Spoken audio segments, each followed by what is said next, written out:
and welcome to another episode of Power of Inclusivity. My name is Samuel Matsikure and I'll be your host. This show will be focusing on promoting, advocating, educating, and challenging policies, as well as social norms for LGBTI inclusion in democratic processes in Zimbabwe. The Zimbabwean society and political context is largely characterized by stigma, discrimination, dehumanization, and exclusion of LGBTI persons in exercising their democratic rights, provision of and accessing of human rights services. This show is brought to you by Baite Development Institute with the support of the Canadian Embassy in Zimbabwe. I'm joined by Michelle Ruhonde from GALS. Michelle, welcome to the show. Thank you, Sam. Please tell us more about your organization and yourself. Okay, as you said, my name is Michelle Ruhonde. I'm the Diversity and Inclusion Officer with GALS. GALS is an organization and association of LGBTIQ people in Zimbabwe. We work to promote and protect the rights of the LGBTIQ people in Zimbabwe. Today we want to talk about representation and the LGBTI rights in Zimbabwe. Okay. What are the pressing human rights issues that LGBTI activists and human rights defenders are facing in Zimbabwe? The most pressing issues, I would like to say, we are fighting for inclusion within every aspect of Zimbabwe, the government, the organizations, the communities in Zimbabwe. We are asking for promotion of human rights of everyone despite their sexual orientation. We are asking for equal opportunities, equality within everything that we do in our social lives, in our economic lives, despite our sexual orientation, despite being called LGBTI, lesbian, bisexual, gay, transgender. Mm-hmm. People always say LGBTI persons are asking for special rights. Is that correct? I don't believe we are asking for special rights, but we are just asking for the basic human rights. We are asking communities, we are asking governments to go back to Ubuntu, to promoting Ubuntu togetherness, to also look at human dignity, to also see us as human beings, as people who also deserve to express themselves freely, who also are equal for opportunities. We are also human beings. That's all we are asking for, not special rights. Mm-hmm. And in asking for this, what approaches are you using to address human rights for LGBTI persons in Zimbabwe? We use various approaches. We have done sensitizations. I can also say we are using two approaches from a grassroots level and at a national policy level.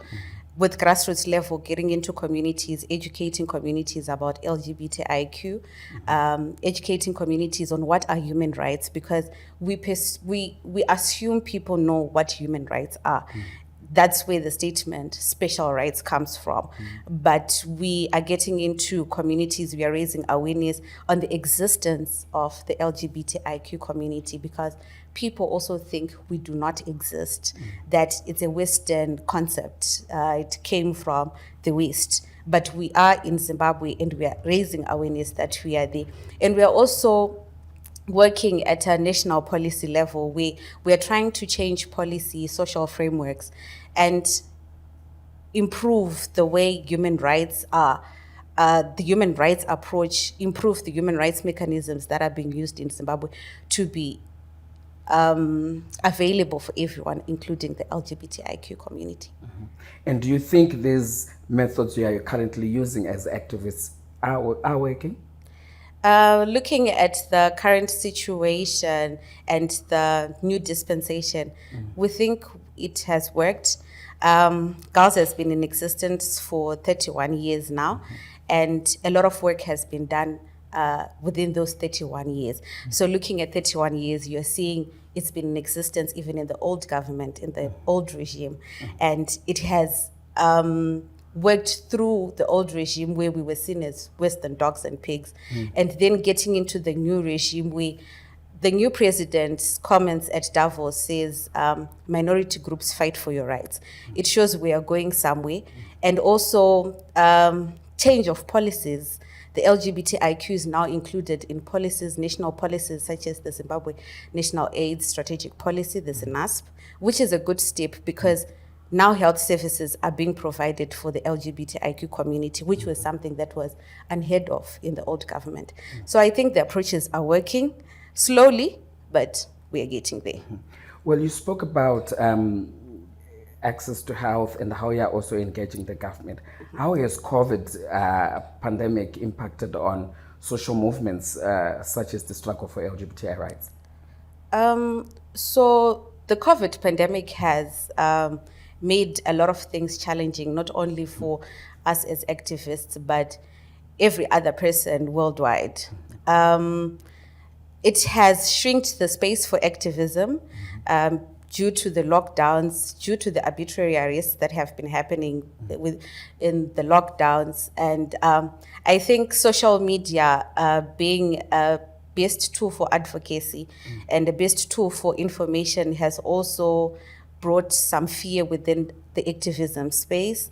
Activists are now scared of pushing the movement, especially during lockdowns, because things at that moment are just very strict. So it has slowed down the activism, but we still try to move with national policies.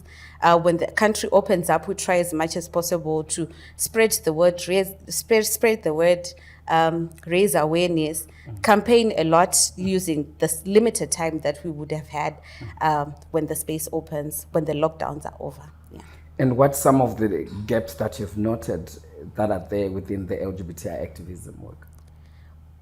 When it comes to gaps, I would like to think evidence gathering.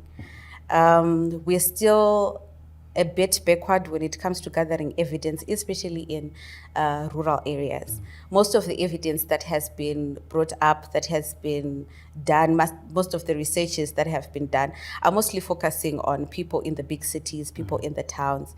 But then there's a gap when it comes to people in the rural areas who do not know where can I get lubes, where can I get condoms, where can I get health services that that can accept me and my social and my sexual orientation. We have done that in bigger cities, and I think it is something that we need to look at. What happens to that young boy or that girl in the remote parts of Zimbabwe who's struggling with their sexual orientation, who's struggling with identifying themselves? And how can we mitigate some of these gaps within the movement so that at least it's strengthened and moves forward? I think it's to continue with the approaches that I've mentioned at grassroots level, to go into those communities, to keep on sensitizing the chiefs, sensitizing Anasabuko in the rural areas, so that they know that these people exist and that there is violence and there is violation of their human rights. We also need support to look for support. It can be resources just to do more researches to gather evidence and use those approaches to continue with our activism. There's more we can hear from you. Join us in continuing the conversation after the break.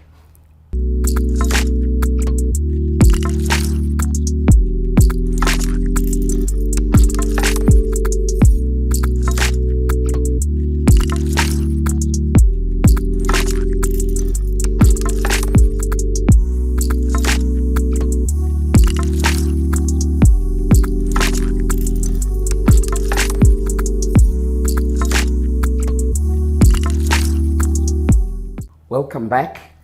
Thank you. In our earlier conversation, you spoke about the impact that COVID has made in shrinking the space, and you also made reference to technology. Can you briefly explain to us how the role of technology has actually helped in advancing LGBTI rights representation as well as the human rights discourse?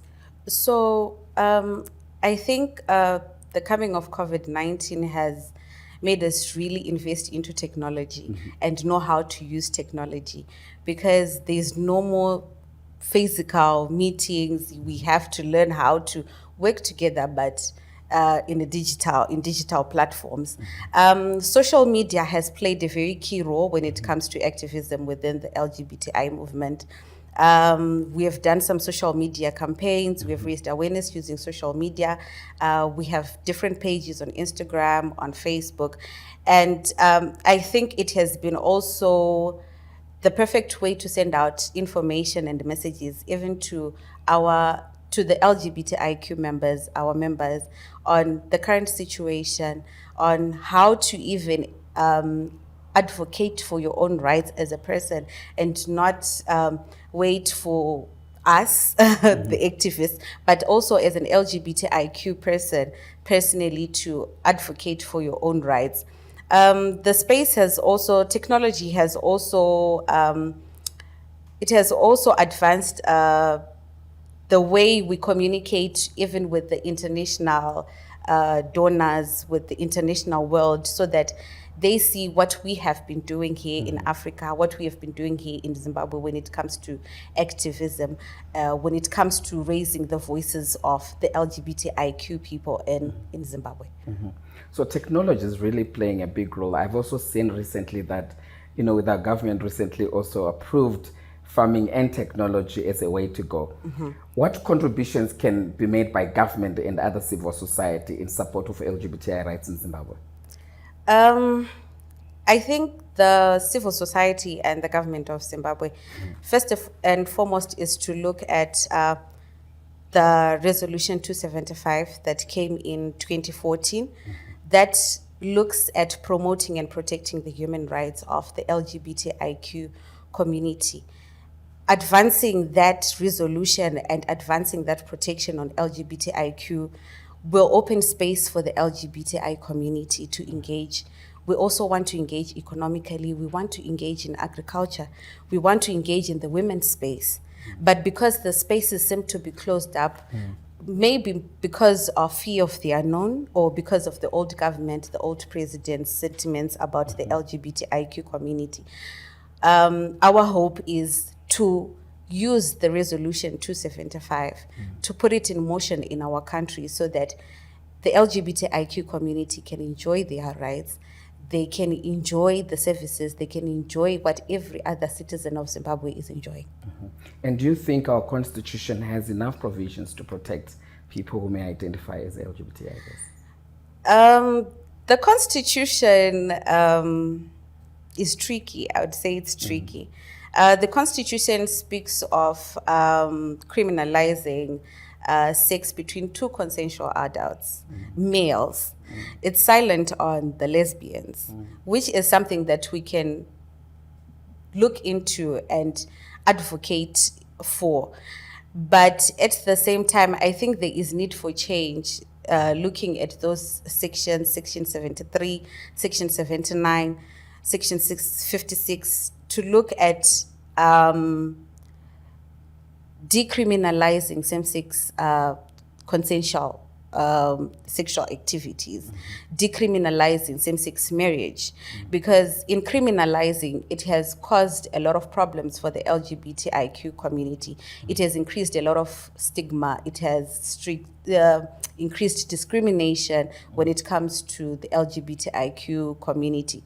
So I think there is room for discussion and for change, but a lot of work needs to be done. A lot of sensitization needs to be done, especially to the policy and the lawmakers, for them and the communities, so that they can be change in the constitution, and it can also benefit the LGBTIQ community.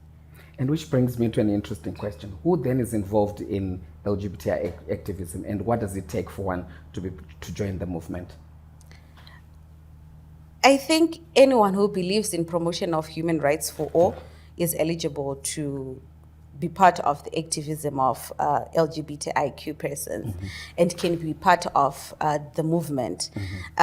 We are not saying if you're part of the movement or the activism, you are now LGBTI, but if you believe in promotion of human rights, in protection of human rights for the LGBTI, and you support the LGBTIQ community, you are free to join and to help us in this activism.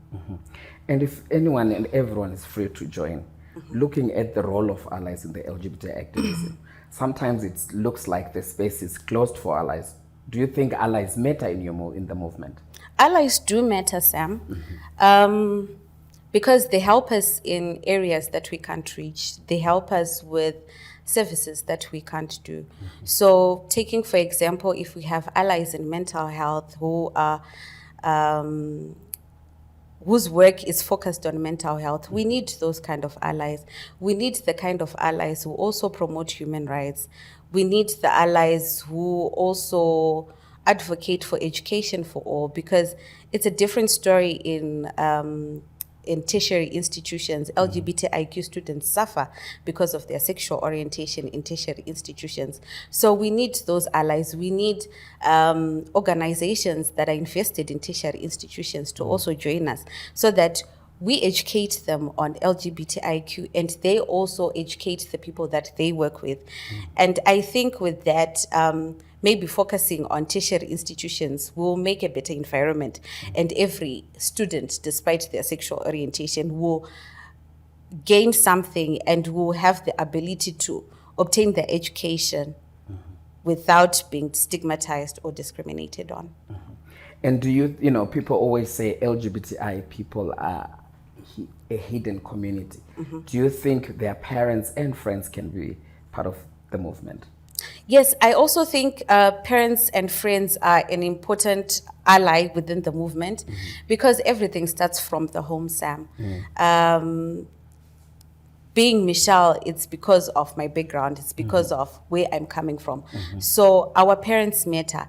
It's also good for our parents to understand what is LGBTI, and they can also share their experiences with other parents who are struggling, because it's the culture, it's the traditions, it's the societal values that make people homophobic, that make people think it's a Western ideology, that make people think it's satanic.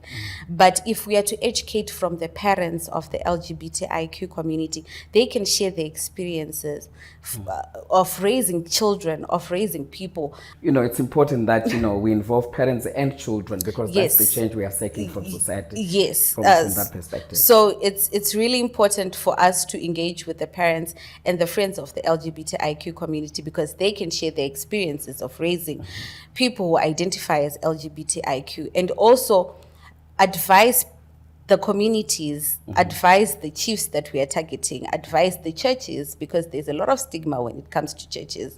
But if we start from the grassroots, as I mentioned, if we start from the home, I think it brings in a lot of change.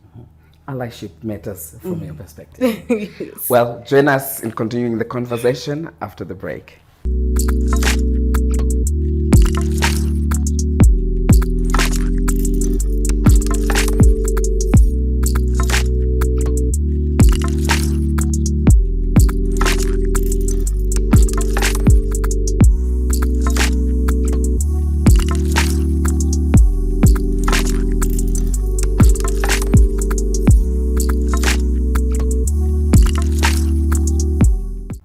Welcome back. Thank you, Sam. We were talking about allies, and I need to understand from your own experience as well. How is the justice system like? Do judges deal with hate crimes and violence and discrimination against the LGBTI? That is a tricky question, Sam. It has been very difficult to penetrate into the judicial system. We have tried with the health, and we have made tremendous achievements. But when it comes to the judiciary system, it's been very tough. We are trying to get them to also understand the hate crimes that happen when it comes to people who identify as LGBTIQ persons. I think personally, there's a selection of how to put law across. When it comes to heterosexuals, I think their issues swiftly go through. But when it comes to issues of sexuality, it's very difficult for someone to go and even report or even go to court with their issue. And when they mention their sexual orientation, the issue becomes about their sexual orientation and not about what they've come to court for. So I think there's still a lot of sensitization that still needs to be done when it comes to judges, when it comes to the courts. We're still trying to work to penetrate into the judiciary system, and hopefully we will get allies from that branch of the government. Yeah. So from your perspective, it's important that we also sensitize and the judiciary, Yes. but also the justice system itself also need to understand LGBTI Yes. persons. And I think it also comes from the fact that they are the people who are supposed to interpret protect, law yes. and the constitution Yes. and protect citizens. Yes, true. So from what you've said, what is then the degree of impartiality during trials with regards to gender status, given that there have been a few cases that have gone to the courts which are related, for instance, to sodomy? So personally, I've been that person who goes after every court case that happens that involves someone who's LGBTI. And at some point, I feel there's a difference when it comes to people of LGBTIQ and the heterosexuals within the court. If it's a robbery, it's Samuel Matsukure, please come in. Yeah. If it's sodomy, it's via sodomy huyai. And I think in that way, there's discrimination, there's stigma, and everyone wants to be in that courtroom to see, oh, ndo via sodomy. There's a lot of hate speech within the courts. There's a lot of I think, I don't want to say violence, but I think there's some form of abuse when it comes to the courts. You know, given what you're explaining, that there's violence, there's mistreatment of LGBTI persons in the justice system, is it an indication of them following the law, or it's an attitude issue? I think it's both. People misinterpret the law, and they want to take the law into their own hands. And also it's about their personal attitude, looking at how culture and traditions are upheld in Zimbabwe. It's also from a personal perspective, but also misinterpretation of the law. If you get to understand the Constitution, it protects everyone. And the basic saying is you are not guilty until proven guilty. But just your case being of sodomy, you're already guilty before you get into the court of law. So I think there's the law itself and also the personal attitudes. And related to that, for some of the LGBTI persons that have gone into the prisons, do you think that their rights are protected when they're in jail, or if they're in places of detention, including just being at the police station? I don't think so, Sam. It's been a struggle to just get condoms in jail, which is a human right because you're protecting your health. It's been difficult to even talk of being from girls and trying to see someone who's detained or who's in jail. It's been difficult. So I'm trying to think, how are they being treated inside when us from the outside who just want to engage with them are being mistreated? So I think they're not really protected, but also I also feel it's because they misinterpret the law, as I mentioned, and most of these people take the law into their own hands. But if we were to use the law the way it's supposed to be used, I think they would be protected. They would be kept in detention equally as everyone who's in there, and not in the issue not becoming about their sexual orientation, but about why they are in detention.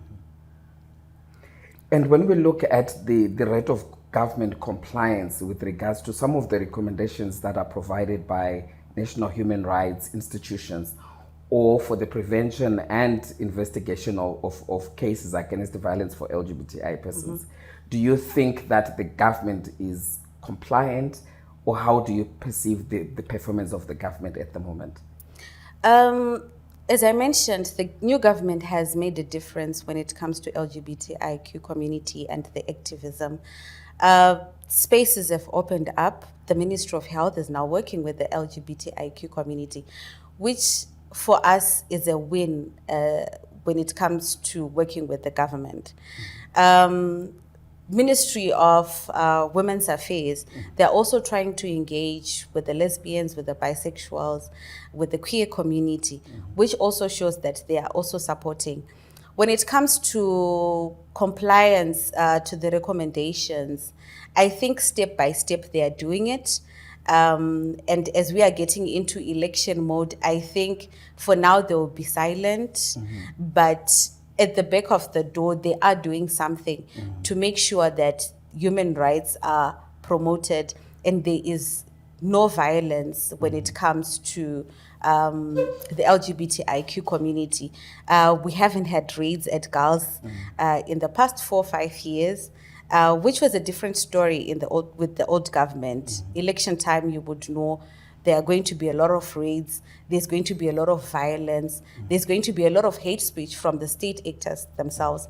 But it seems the space is now different, and there is space for dialogue. There is space for us to keep pushing when it comes to the recommendations that have been given, so that the government can take into consideration compliance when it comes to those recommendations. And Gauss has also recorded a lot of the human rights violations that takes place nationwide on LGBTI persons. Yes. And I heard we are also participating as a movement around the Universal Periodic Report. Yes. What is it about? So the Universal Periodic Report, it's from the Human Rights Council, and this year it's Zimbabwe. Next year, 2022, is Zimbabwe's 40th session. So it's a space where we need to look at how human rights are being implemented in Zimbabwe. Are they being recognized in Zimbabwe? And as girls and other organizations, LGBTIQ organizations, we have submitted reports on the situation, the current environment when it comes to human rights to the UPR. We were hoping we would see the state's report so that we can also add some things if need be, but the state hasn't released their own report. But efforts have been made to also keep pushing for better laws, for better policies that protect the LGBTIQ community. And GALS has been recording violations annually every year. And we use that as our evidence when it comes to the UPR the processes, when they're sending their special rapporteurs, or even when we submit our shadow reports. We use those violations because those are real life issues. They are not things that we are seeing on television. They are things that are happening to the community in Zimbabwe. And it has been good evidence for the UPR process. And we still are hoping that the government takes into consideration the recommendations that we would have given to the UPR. Thanks so much. There's more to talk about on LGBTI issues. Thank you very much for joining us for today's episode, where we're discussing representation and LGBTI rights in Zimbabwe. This show was proudly brought to you by Biate Development Institute with the support of Canadian Embassy in Zimbabwe. Join us for the next episode.